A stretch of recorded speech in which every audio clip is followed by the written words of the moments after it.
Hello everyone.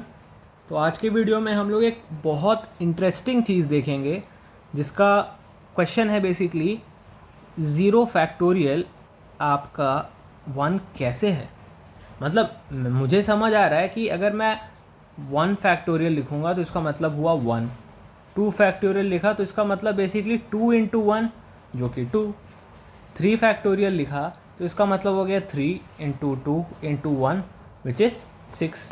मैंने अगर four factorial लिखा तो ये हो गया four into three into two into one जो कि 24। ऐसे ही आगे जाएगा।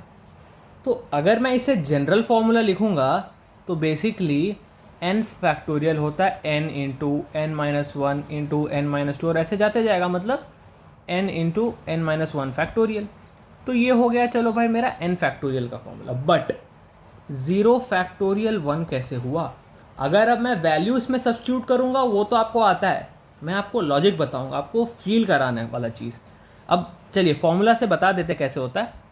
अगर मैं यहाँ पे n को वन ले लिया तो बेसिकली हो गया one factorial is equal to one into one minus one factorial. तो one factorial is equal to one into zero factorial. ठीक है, वन फैक्टोरियल की वैल्यू वन होती है तो one is equals to zero factorial. तो यहाँ से तो वो रिलेशन प्रूव हो गया। ठीक है, बट मैं फील कराता हूँ आपको। देखिए टू फैक्टोरियल हुआ टू फैक्टोरियल का मतलब क्या हुआ कि अगर मेरे पास दो नंबर है, फॉर एग्जाम्पल अगर मेरे पास a है और b है, तो मेरे पास इन दोनों को अरेंज करने के कितने तरीके हुए, कितने हुए? एक तो भाई चलो a एन b कर सकते हैं, एक b एन a कर सकते हैं। क्या मेरे पास दो तरीके हो गए? हाँ भाई बिल्कुल हो गए। अगर अगर अगर थ्री फैक्टोरियल है, ठीक है, तो वैसे ही अगर थ्री फैक्टोरियल है तो मेरे पास बेसिकली छः तरीके होंगे अरेंज करने के। अगर तीन नंबर है तो उसको अरेंज करने के छः तरीके होंगे। एक तो ये बात हो गई। ठीक है, अब आपको थोड़ा फील आ गया होगा। अब दूसरा तरीके से देखिए, यहाँ 24 है, यहाँ 6 है, यहाँ 2 है, यहाँ 1 है। ठीक है, अगर मैं 24 में से यहाँ पे लिख लेते हैं, चलिए एक मिनट, ये हो गया 1, ये हो गया 2, ये हो गया 6, ये हो गया 24। अगर मैं 24 से 4 डिवाइड कर दिया तो मेरे पास आया 6।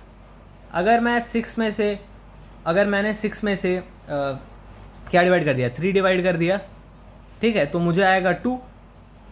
ठीक है, अच्छा क्लियर लग रहा होगा कि नहीं पता नहीं, तो 2 आएगा। वैसे ही अगर मैंने फिर यहाँ में से 2 डिवाइड कर दिया तो मेरे पास क्या बचा, 1 बचा। अब मैंने अगर 1 में से 1 ही डिवाइड कर दिया तो भी तो मेरे पास 1 बचेगा ना। नहीं समझ आया? फिर से देखिए, यहाँ लिख लेते हैं 0। ठीक है, ये हो गया आपका 0 फैक्टोरियल, ये हो गया 1 फैक्टोरियल, ये हो गया 2 फैक्टोरियल, ये 3 फैक्टोरियल, ये 4 फैक्टोरियल। ठीक है, सबकी वैल्यूज़ लिख लीजिए, थोड़ा क्लैरिटी मिलेगा। ये हो गया 24, ये हो गया 6, ये हो गया 2, ये हो गया 1। पेन का कलर चेंज कर लेते हैं थोड़ा। हाँ, अब देखिए, अगर मैं 24 में से 4 को कम कर दूं, ठीक है, अगर मैंने 4 डिवाइड कर दिया तो मुझे क्या वैल्यू आएगा, मुझे 6 आएगा। ठीक है, अब अगर मैंने 6 में से 3 डिवाइड कर दिया तो क्या मेरे पास 2 आएगा, आ गया 2। अगर अब मैंने 2 में से 2 ही घटा दिया तो मेरे पास 1 आएगा। अब जो ये 1 है, यहाँ से फिर मैं 1 ही अगर डिवाइड करूँ तो अगेन तो मेरे पास 1 ही बच रहा है ना। तो बेसिकली क्या हो रहा है, मैं वैल्यू डिक्रीज कर रहा हूँ। पहले 24 था, उसको फिर उसी के फैक्टोरियल से डिवाइड किया।